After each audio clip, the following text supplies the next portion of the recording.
नमस्कार, जय हिंद मित्रों, जय श्री राम। कैसे हैं आप सभी?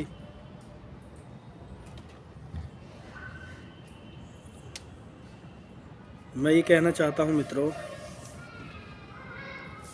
कुछ श्लोकों पर, कुछ मंत्रों पर, मंत्र नहीं श्लोकों पर कुछ विवाद ज़्यादा चल रहा है, बहस चल रही है सोशल मीडिया पर भी और वैसे भी।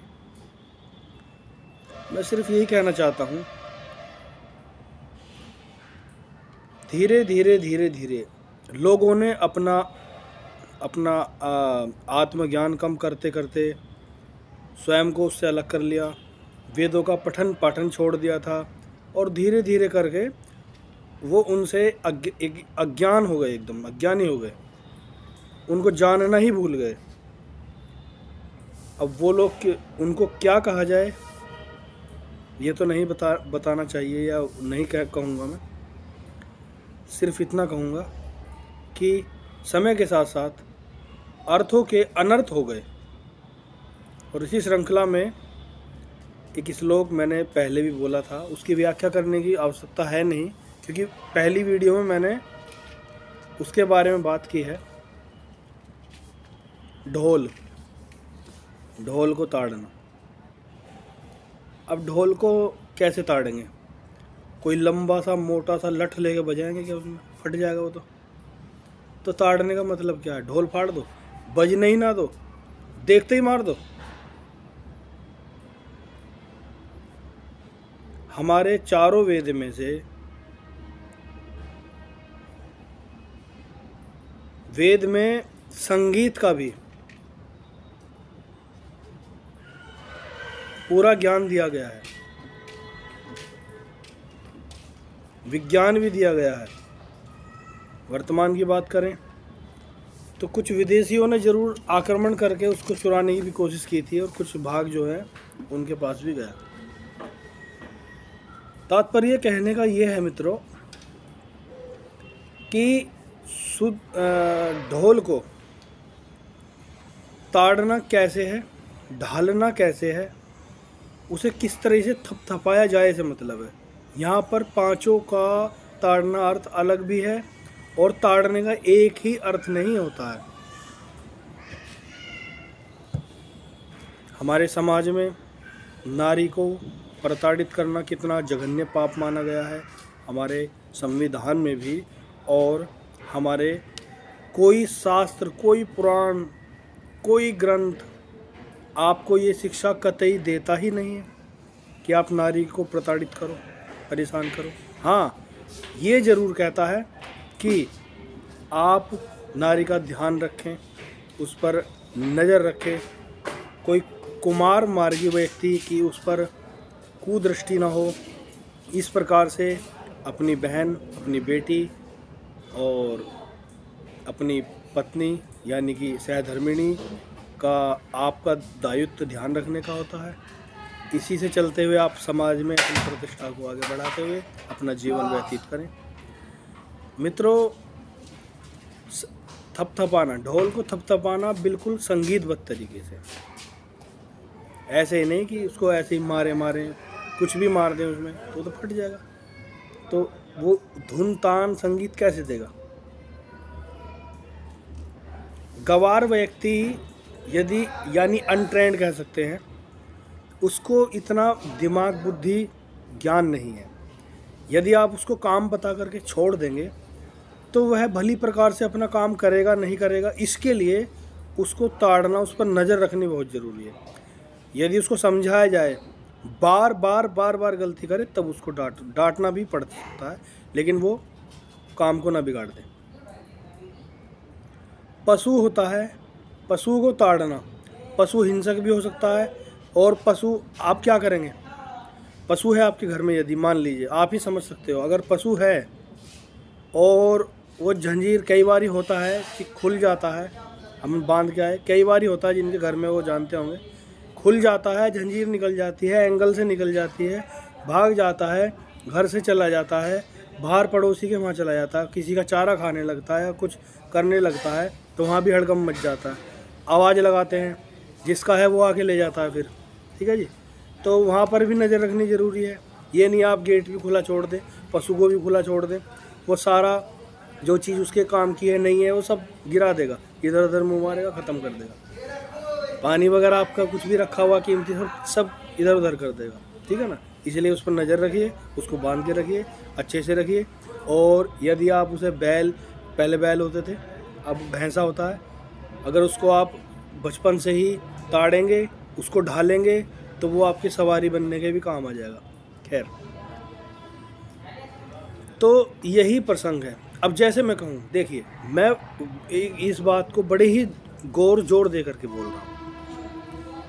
मैंने पिछली वीडियोस में शूद्र का अर्थ बताया था। वेदोक्त शूद्र का अर्थ क्या है, इसको वर्तमान के लोग इस सिस्टम से जोड़ रहे हैं जो वर्तमान में कास्ट सिस्टम वगैरह है। शूद्र का काम क्या है, शूद्र का अर्थ क्या है। शूद्र का काम मैं फिर बता रहा हूँ, वैसे पिछली वीडियो में आप देखेंगे तो समझ जाएंगे। शूद्र का कार्य तीनों वर्णों की सेवा करना नहीं होता है। अब मैं एक एग्जाम्पल से समझाता हूँ, आज के एग्जाम्पल से भी समझाऊंगा और प्राचीन एग्जाम्पल से भी। उदाहरण क्या है, एक सेठ व्यापारी है या एक आर्मी ऑफिसर है।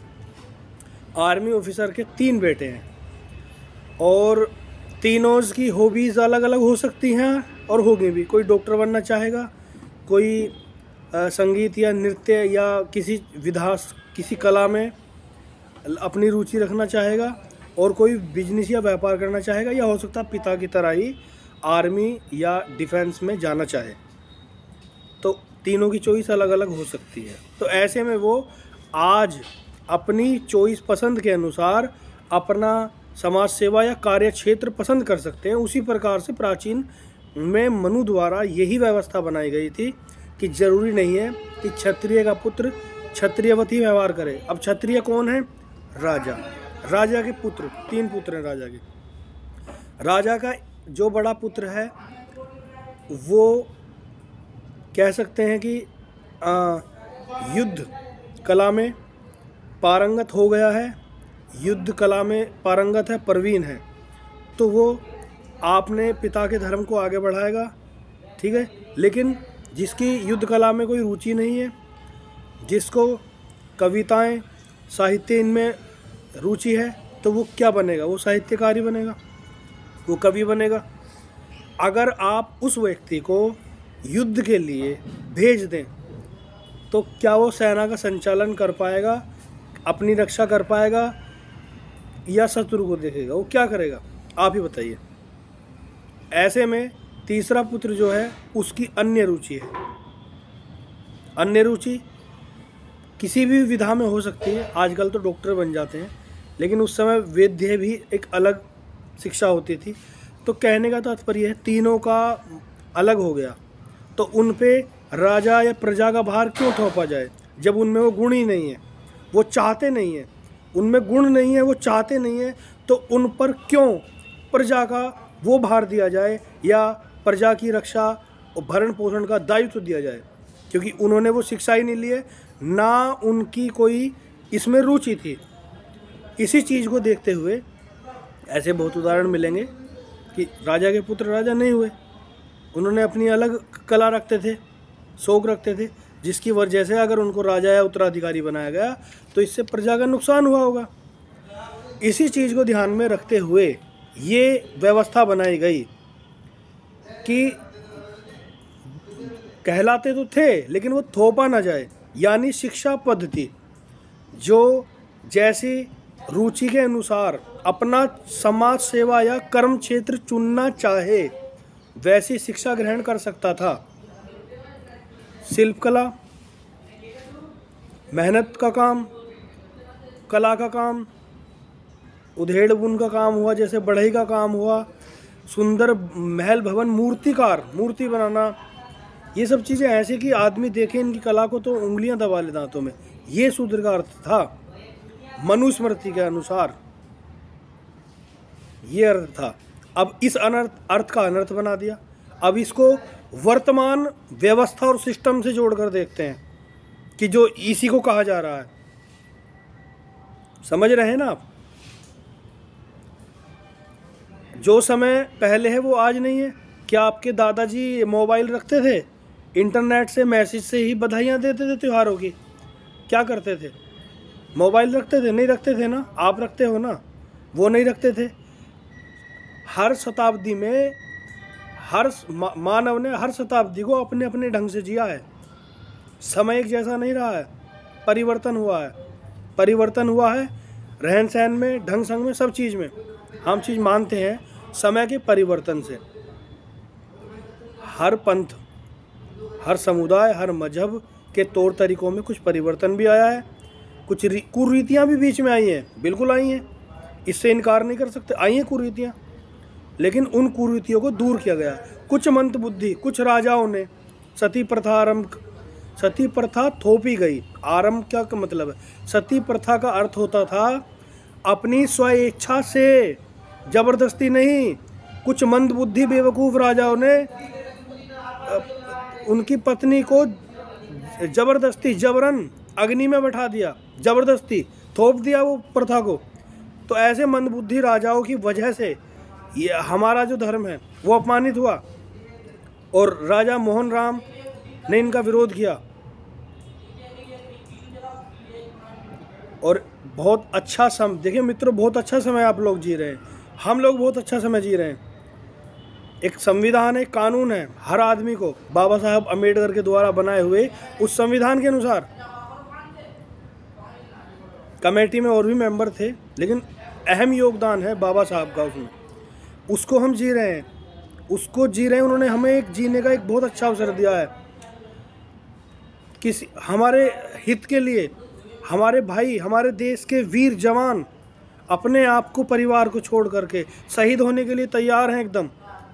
उन्होंने अपना जीवन ही छोड़ दिया है, लेकिन हमारी सुरक्षा रक्षा के लिए बॉर्डर पर खड़े हैं। हम लोग चैन से सांस ले रहे हैं। इसी के साथ आपसे निवेदन करता हूँ, अर्थ को समझने का प्रयास करें। अब जो चल रहे हैं ये षड्यंत्र चल रहे हैं। किसी भी संगठन, समुदाय या पंथ के ऊपर जो लोग बैठे हैं वो एक बार बोल देंगे, उसके पीछे जो उसके फॉलोअर हैं वही मान लेंगे। दिमाग नहीं लगाएंगे, क्योंकि वो बोल रहा है, वो जो बोलेगा सही है, ऐसा मान लिया है। इसी चक्कर में उन लोगों का तो कुछ बचता नहीं है। समय अनुसार इतिहास उठाकर देख लीजिए, बाद में उन लोगों का भी हानि होती है जो लोग उनको फॉलो करते हैं, उनकी बात मानते हैं।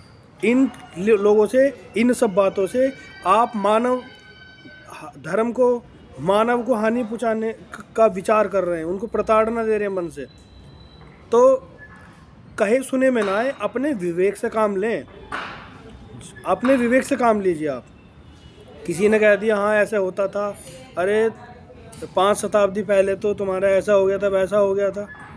आजकल अपने बाबा, परदादा बहुत लोगों ने नहीं देखे थे, सब चीज़ है। किसी के कहे सुने में ना आए और अपना व्यवहार ख़राब ना करें, सभी से मिलजुल कर रहें।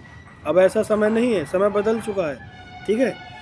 अब अच्छे से रहिए, खाइए पीजिए, मस्त रहिए, अपनी दिनचर्या को जिए, और मानव जैसे मानव हमें वैसे दूसरा भी मानव के। अगर वो गलत सोच रहा, विचार रहा, मानव से ईर्ष्या करने की ज़रूरत नहीं है। उसके विचारों को, उसके गलत विचारों को मारने का प्रयास करो, ना कि मानव को। जय हिंद, नमस्कार मित्रों।